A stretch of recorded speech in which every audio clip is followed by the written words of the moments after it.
Kimga ana shunaqa apparatlar kerak bo'lsa, o'zining biznesini yuritmoqchi bo'lsa, qishloq sharoitida, shahar sharoitida, xo'p, любой ustida uy sharoitida ham qo'ysa bo'ladigan, ish qilsa bo'ladigan biznes. Xullas, ishlab chiqarish, ana shu shlakoblok ishlari hammaga kerak, talab juda kuchli.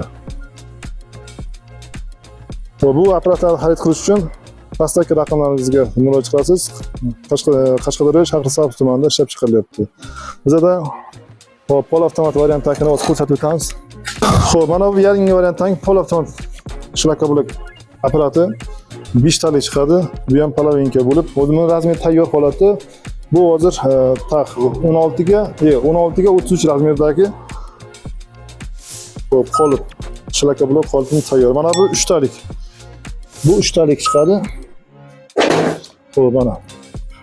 Bu ham tayyor holatda 3 talik 17 ga 37 holatda mana prislari ko'tariladi va tushadi. U sharoitga mana shu qilsa bo'ladi. Mana shu ham shu apparatimiz 400 g'ishtni chiqarib beradi.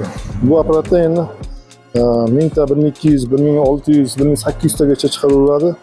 Bu ishchi kuchini tezligiga va ishchilarning tajribasiga bog'liq. Hozir mana shlakoblok apparatni olib kelganmiz. Qo'yib ko'ribdilar. Apparatga ishlovchi akamiz qo'yib ko'ribdilar. Mana hozir plashatkaga 6 so'tli plashatka qo'yilgan. 20-30 joyga Qamashi tumaniga uстановка qilib berdik. Shlakoblok apparatlarni hozir sinov mana o'zlari ishlatib ko'rishyapti. Ishlatib ko'rib, xo'p, zo'r ustlari tik diagonallari ideal qilib chiqarilyapti. Xo'p, mana 18-38 razmerdagi hamda mana bu o'rtasidagi g'ishimiz bo'linuvchan qilib taxlab berilgan.